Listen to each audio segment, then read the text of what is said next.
성공사례 따라잡기 시간입니다. 오늘도 지난주 VIP 모의계좌 수익률 1위 매니저죠. 한균수 매니저의 성공 노하우 알아보도록 할게요. 매니저님 안녕하세요. 안녕하세요. 한균수 매니저입니다. 네, 자, 시장이 오늘 정말 더 안 좋았던 것 같아요. 오늘 시장은 어떻게 보셨나요? 오늘 시장 말씀하신 대로 안 좋았습니다. 네. 오늘 시장에서 올라갔던 애들 한번 볼게요. 오늘 장중에 그 첨단재생의료법 있죠. 첨생법이 이제 국회에서 다시 논의가 된다는, 그전에 이때 법안 소위 뚫었다가 다시 이제 반려됐는데 국회에서 다시 논의를 한다고 합니다. 그래서 첨생법 관련한 수혜주로 대부분 묶이는 뭐 줄기세포 계열 종목들, 뭐 파미셀, 프로스테믹스 이런 종목들이 오늘 좀 올라갔고, 그리고 여기에 추가로 좀 괜찮았던 게 소재 관련주들, 사실 어제에 비하면 올라갔다고 보기가 좀 어렵죠. 중간에서 이제 쉬어가는 흐름인지 아니면 여기가 이제 고점이니까 이제 물량이 많이 나오는 건지 딱 모호한 자리에 있습니다.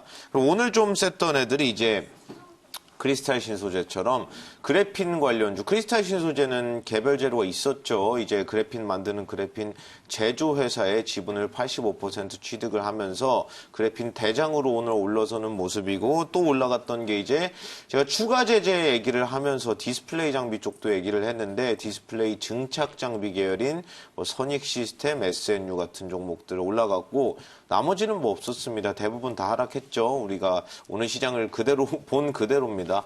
최근에 지난 한 달 동안, 이제 오늘은 시장이 일단 안 좋았고 지난 한 달 동안 통틀어 놓고 봐도 시장은 일단 안 좋았습니다. 저는 이 부분을 꼭 말씀을 드리고 넘어가고 싶은데, 시장에는 보통 두 가지 위험이 있습니다. 첫 번째는 이제 체계적 위험이라는 거고, 두 번째는 비체계적 위험이라는 겁니다. 말이 조금 어려운데 상당히 쉽습니다. 체계적 위험은 뭐냐면, 내가 삼성전자 들고 있는데 삼성전자에는 문제가 없어요. 근데 코스피가 빠져서 삼성전자가 빠지는 경우를 체계적 위험이라고 합니다. 다시 말해서 내가 들고 있는 종목에 문제가 있는 게 아니라 정치적인 문제, 사회적인 문제, 문화적인 문제, 경제적인 문제 때문에 내가 들고 있는 종목에는 문제가 없는데 종합지수가 빠지면서 내 종목이 내려오는 거. 조금 억울한 경우죠. 체계적 위험은. 그럼 비체계적 위험은 뭐냐면, 시장에는 아무 일이 없어요. 종합지수 그대로인데 내 종목에만 문제가 있어서 내 것만 빠지는 겁니다. 그게 비체계적 위험. 이걸 제가 왜 얘기를 하냐면, 지난 한 달 동안 내려온 대부분의 종목들, 근데 실적 좋은 종목 정말 많죠. 그렇게 내려온 종목들의 공통점을 보면 대부분 비체계적 위험이 아니라 체계적 위험이라는 겁니다. 체계적 위험이 뭐라고 말씀을 드렸죠? 다시 한번 말씀드리겠습니다. 내 종목에 문제가 없는데 지수가 빠져서 그러는 거. 그러면은 예를 들어서 종합지수가 내려올 때는 내 종목도 뭐 당연히 정상적이고 평범한 종목이면 같이 내려오는 게 당연한 겁니다. 근데 내 종목이 예를 들어서 보겠습니다. 시가총액이 1000억인데 작년에 순이익이 한 100억 정도 나왔습니다. 그럼 PER이 10배라는 얘기죠. 그러면 고평가, 업종마다 다르겠지만 고평가라고 하기도 그렇고 저평가라고 하기도 그렇고 좀 애매한 수준에 있는 겁니다. 평균치예요, 그냥.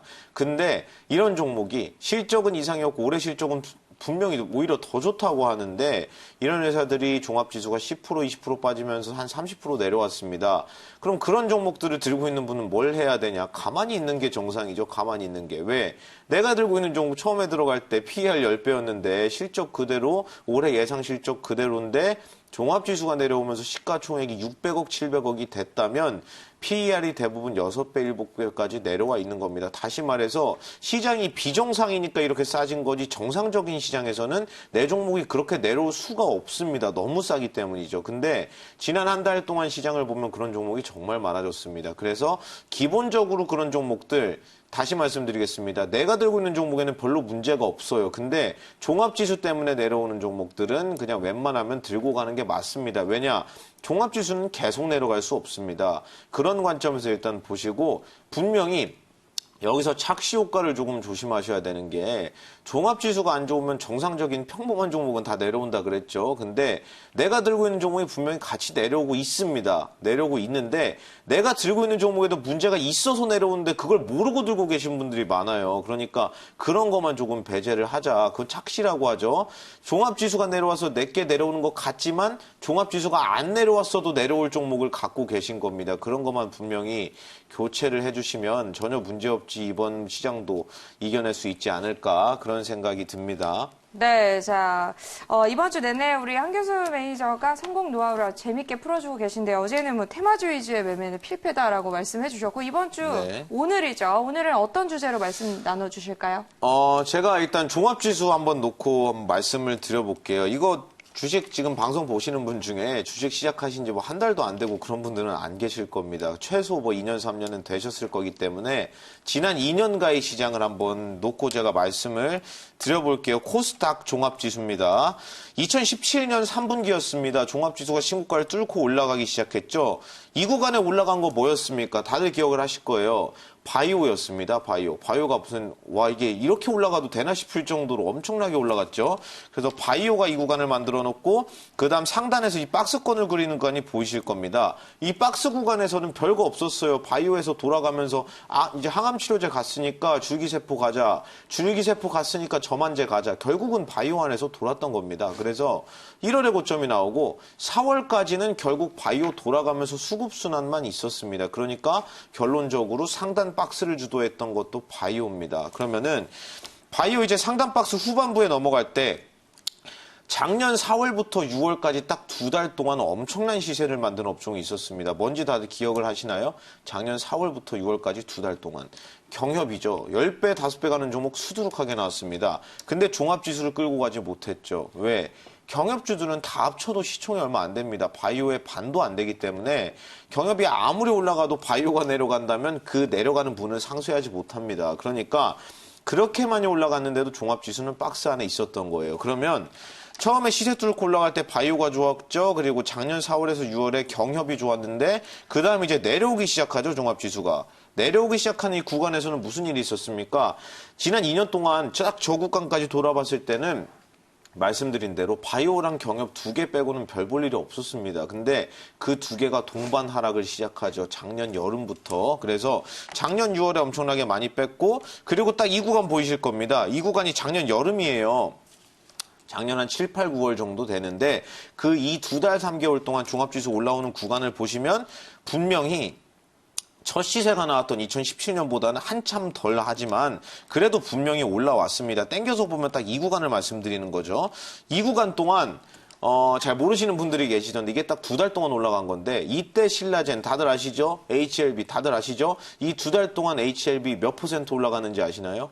100% 넘게 갔습니다. 100% 넘게. 시총이 3조, 5조 하는 회사들이 100% 넘게 올랐어요. 그러니까 한 번 더 말씀을 드리면 중간에 반등이 있었던 딱 이 구간은 결국 바이오 혼자 다 한 겁니다. 지수가 좋으니까 다른 종목이 뭐 따라 올라갈 수 있었겠지만 가장 셌던 건 바이오였다.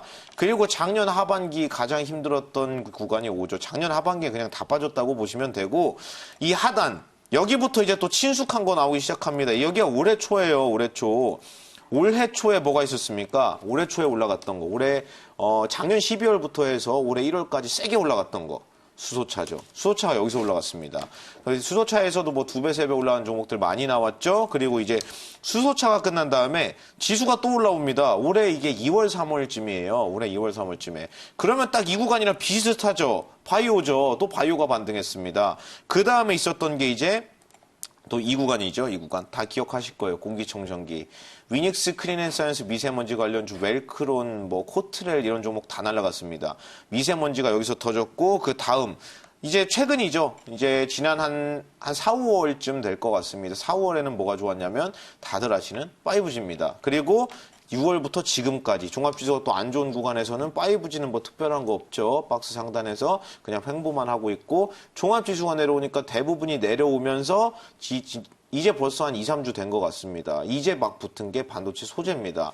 그러면은 제가 지난 2년간의 여정을 다 말씀을 드렸는데 이거 말씀을 왜 드렸을까요, 제가? 왜 그러냐면 지수가 움직일 때는 이 사이클 얘기를 계속 하는 겁니다. 시장은 크게 보면 두 가지로 나눠집니다. 시장이 좋건 안 좋건 두 가지로 나눠져요. 어떤 구간이냐면은 지수가 좋을 때 항상 보세요. 종합지수가 좋아서 계속 우상향이 나올 때는 시장에서 이게 대박이구나. 무조건 이 업종이다. 대장은 얘네 하고 시장에서 맨날 그 얘기밖에 안 합니다. 왜? 걔네밖에 올라가는 게 없으니까 그런 거예요. 실제로 작년 여름에 그랬죠. 올해 연초에 그랬죠. 다 바이오만 얘기했습니다. 바이오가 가니까 지수를 끌고 가니까. 그러면 이런 시장에서는 뭐 정상적인 실적주는 종목 올라가지만 우리가 소위 말하는 중소형주, 소형주 중에 테마 종목들은 대부분 안 움직입니다. 지수가 좋을 때. 그리고 최근에 지수가 안 좋으니까 테마 붙은 애들이 올라가는 거예요. 그러면은 방금 전에 두 개로 나눴다 그랬죠. 그러면 지난 6월 1일부터 지금까지 한 달 반 동안 올라간 거 보면은 다 테마주입니다. 다. 실적주 중에 신고가 간 종목이 원래는 정상적이면 10개를 가야 된다면 지금은 2개도 안 가요. 근데 그런 회사들이 회사 실적에 문제가 있어서 지금 안 가고 빠지고 있는 겁니까? 절대 아니죠. 지수 때문이죠. 그러면은 지금 시장의 선택권은 이제 2개입니다. 둘 중에 하나를 골라서 하면 되는데 첫 번째 선택권은 내가 고를 수 있는 거 뭐냐면 1차 소재를 따라가든지 아니면 2차 제재 얘기가 나오죠. 지금 어제 청와대에서는 2차 중재위원회 구성안 거절했습니다. 제가 거절할 거라 그랬죠. 거절했어요. 그러면 이제 일본에서는 18일 이후 목요일 이후에 2차 제재를 하겠다고 공언을 한 상태니까 2차 제재 범위가 넓어질 겁니다. 그걸 하시던지 이게 첫 번째 선택이 될 겁니다. 아니면 두 번째. 회사 내용은 좋은데 그냥 너무 많이 빠진 거예요. 종합지수가 안 좋으니까. 그런 거를 그냥 내려오고 있지만 주워 담을 건지. 정답은 아직 없습니다. 앞으로 어떻게 될지 몰라요. 근데 저는 세게 말할 것 같습니다. 저는 무조건 후자가 맞다고 생각한다고. 실제로 그렇게 하고 있습니다. 저는. 그래서 지나고 나서 보겠습니다. 올해 연초부터만 한번 볼게요. 올해 연초에 이제 수소차 괜찮았고 이제 바이오 얘기를 했는데 지난 1월 구간 이거 다 지워놓고 보겠습니다. 제가 올해 연초부터 1월부터 매매를 어떻게 했나 한번 보세요. 이 구간이 바이오가 좋았다 그랬죠. 1월, 2월, 3월. 제가 바이오를 외치기 시작할 때가 언제부터였는지 기억을 하실 겁니다. 제 방송을 많이 보신 분들은. 12월부터 얘기했죠. 12월부터. 바이오 깔아놓고 하나도 안 움직이는데 한 달 내내 바이오가 바닥에서 하나도 안 움직이는데 혼자 바이오 얘기했습니다. 혼자.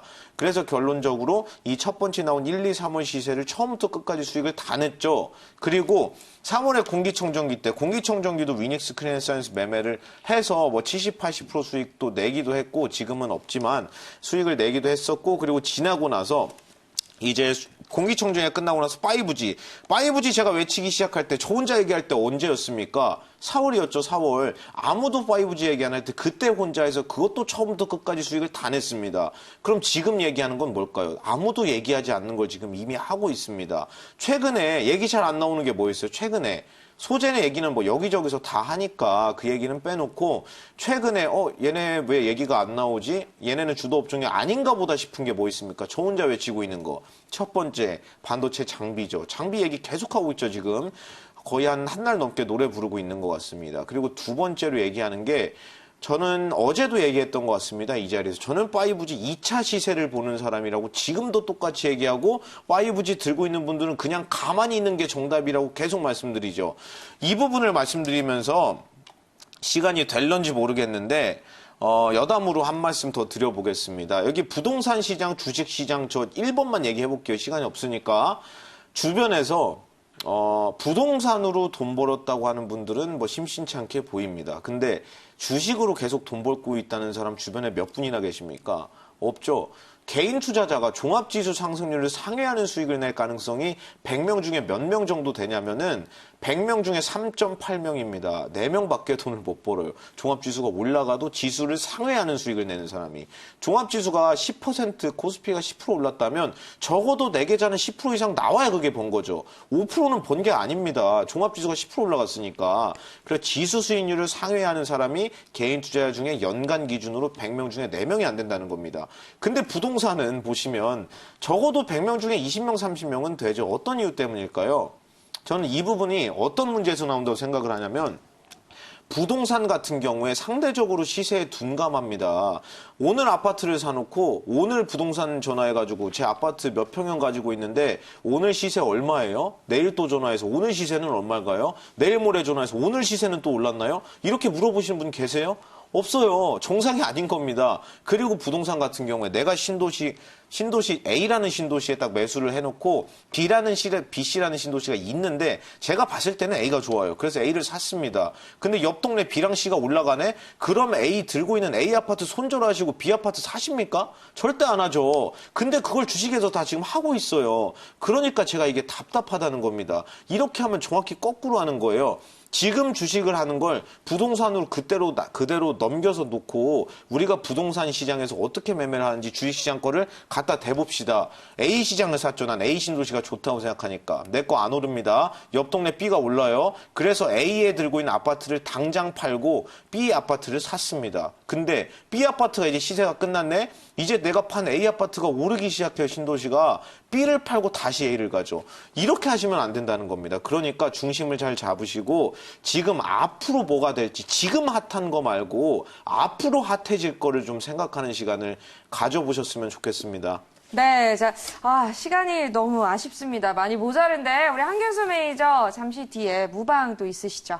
네, 저 무방은 오늘은 5시에 있습니다. 어제는 네. 저녁 8시에 했는데 오늘은 5시에 있으니까요. 뭐 따뜻한 차 한 잔 드시고 잠시 후 5시에 무료 방송에서 찾아뵙도록 하겠습니다.